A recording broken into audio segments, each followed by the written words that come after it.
সমাজে পচন ধরেছে, এই সমাজের রন্ধ্রে রন্ধ্রে নৈরাজ্য চলছে। আমরা যারা দেশকে ভালোবাসি, আমরা যারা মুসলমান হিসেবে দাবি করি, আমরা যারা মানুষের কল্যাণে কাজ করতে চাই, সেটাকে অপারেশন করে কেটে ফেলে দিলে হবে না। নারায়ণগঞ্জ বাংলাদেশের অংশ। এই নারায়ণগঞ্জ প্রতিনিয়ত নানা দুর্ঘটনা ঘটছে। বন্দরে আমরা দেখেছি দলাদলি কোন্দলে বিএনপির দুইজন ব্যক্তিকে মৃত্যুবরণ করতে আমরা দেখেছি। আমরা দেখেছি ইসলামী আন্দোলন বাংলাদেশের এক ভাইকে অত্যন্ত নির্মমভাবে আহত করেছে সেই দলের লোকরা। আপনারা জানেন না ঠিক কীভাবে 2500 আমাদের এমপি প্রার্থী ইলিয়াস মোল্লা ভাইয়ের তার নির্বাচনী গণসংযোগে সেখানে অত্যন্ত নির্মমভাবে হামলা করে আমাদের বেশ কয়েকজন ভাইকে আহত করেছে। আমরা ঠিক কীভাবে দেখেছি বাংলাদেশের বিভিন্ন প্রান্তরে সেই ঘটনাগুলো ঘটছে।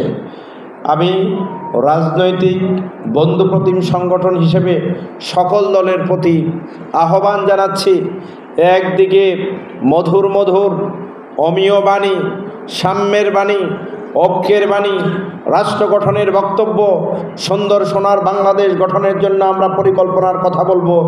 আর একদিকে সন্ত্রাস, চাঁদাবাদ, রাহাজানি এবং সমাজে অন্যায় অবিচার ছড়িয়ে দিবেন, সেটি হতে পারে না।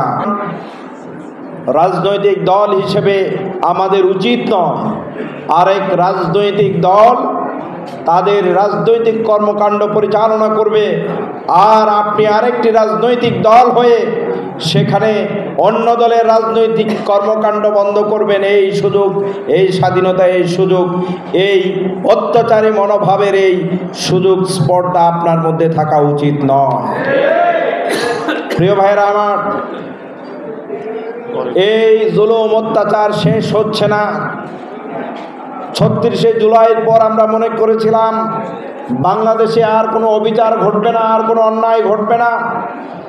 বাংলাদেশ ধীরে ধীরে সুন্দরের পথে, সত্যের পথে, ন্যায়ের পক্ষে, কল্যাণের পক্ষে, উই ওয়ান্ট জাস্টিসের ভিত্তিতে রাষ্ট্র পরিচালিত হবে। কিন্তু এই অন্তর্বর্তীকালীন সরকার তাদের নানা প্রচেষ্টা চালানোর পরেও নানান রাজনৈতিক দলের নানা ধরনের অপকর্মে আমাদের সেই 36শে জুলাইয়ের ত্যাগ এবং কোরবানি আজকে ভেস্তে যেতে বসেছে। সেই জুলাইয়ে আজকে আমরা দাঁড়িয়ে সবাই প্রতিজ্ঞা করতে চাই, বাংলাদেশে আর কোনো জুলুমবাদী দুঃশাসন আমরা সহ্য করব না। এক ভাই বলেছেন লেভেল প্লেইং ফিল্ড, এখানে আমরা ভোট দিতে পারবো না, ব্যালট বক্স রাখবে কিনা না ছিনতাই করে নিয়ে যাবে। যারা এই পরিকল্পনা এখন থেকে করছেন তাদেরকে বলতে চাই, সেগুলো দুঃস্বপ্ন। বাংলাদেশে এই কাজ আর কাউকে করতে দেওয়া হবে না। বাংলাদেশের মজলুম জনতা অনেক দিন পর্যন্ত জুলুম নির্যাতনের শিকার হয়েছে। এর জুলুমবাজি করে যারা আমাদের উপরে খবরদারি করবে, যারা আমাদের মাথায় কাঁঠাল ভেঙে খেতে চাইবে, তাদেরকে আমরা রুখে দেব ইনশাআল্লাহ।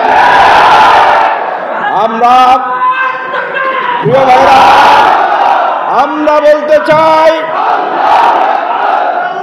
রাজনৈতিক দলের কোনো কর্মী সন্ত্রাসী হতে পারে না। আমরা বিএনপি ভাইদেরকে বলবো, তারা আজকে আসেননি, তাদের দলীয় কর্মকাণ্ডের কারণে, কোনো কর্মসূচির কারণে আসতে পারেননি। আপনারা মনে মনে ভাবছেন বাংলাদেশে আগামী দিনে আপনারা ক্ষমতায় যাবেন। আমরা তাদেরকে প্রশ্ন করতে চাই, আপনারা কিভাবে বুঝলেন আপনারা ক্ষমতায় যাবেন? কারণ 36শে জুলাই যেটি সংগঠিত হয়েছিল, সমস্ত অন্যায় অবিচারের বিরুদ্ধে জুলাই সংগঠিত হয়েছিল। একদিকে আপনার দলের লোকরা খুন করবে, রাজধানী করবে, চাঁদাবাজি করবে, দখলদারি করবে, আর ক্ষমতায় যাবেন। খেয়াল করবেন, খবরদার বলে দিচ্ছি, এটাই আপনাদের দুঃস্বপ্ন, দুঃস্বপ্নেই পরিণত হয়ে থাকবে। আজকে এখানে দেশপ্রেমিক, ইসলাম প্রেমিক রাজনৈতিক নেতৃবৃন্দ এখানে হাজির হয়েছেন। আমরা বলতে চাই, আজকে আমরা ঐক্যের কাছাকাছি। আমরা জানি শয়তান কিন্তু প্রকাশ্য দুশ্মন, ইন্না শয়তানা লাকুম আদুউম মুবিনা। আমাদের হুজুর যারা আছেন, ইসলামী নেতৃবৃন্দ যারা আছেন, খেয়াল করতে হবে শয়তান কিন্তু আমাদের আশেপাশে ঘুরতেছে, এবং কিছু লোকরে অলরেডি শয়তানে ধরছে। ধরে নাই? ধরছে কিনা? তারা আমাদের মধ্যে অনৈক্য সৃষ্টি করতে চায়। এজন্য আমাদের বিশ্বাস, ভাইদের বক্তব্যের মধ্যে যে কথা এসেছে, আজকে ইসলামের পক্ষে, দেশ প্রেমের পক্ষে আজকে সবাই বলছে যে একটি বক্স চাই। একটি বক্সের মাধ্যমে জুলাই 36-এ আমাদের ভাইরা, আমাদের বোনেরা যে জীবন দিয়েছেন, সেই স্বৈরাচারের বিরুদ্ধে এই বক্সের মাধ্যমে, বেলার বিপ্লবের মাধ্যমে আমরা সেই প্রতিশোধ গ্রহণ করতে পারি। সেটার জন্য নারায়ণগঞ্জবাসীকে প্রস্তুতি নিতে বলবো। প্রতিটি কেন্দ্রে কেন্দ্রে, প্রতিটি বুথে বুথে ভাই বোন, এলাকার সচেতন সকল নাগরিকদের নিয়ে আমরা ঐক্যবদ্ধ থাকব। যারাই আবার ডাকাতি করতে আসবে, যারাই ভোট ছিনতাই করতে আসবে, তাদেরকে রক্ষা দিয়ে কড়াই গণ্ডায় আমাদের জনগণের ভোটকে আমরা বুঝে নেব। কাউকে যারা ভোট কেন্দ্রে যাবে তাদেরকে জীবিত ফিরে যেতে দেয়া হবে না। এজন্য প্রশাসনকে বলবো, আগে থেকেই আপনারা প্রস্তুতি গ্রহণ করেন, জনগণ যাতে আইন হাতে তুলে নিতে না হয়।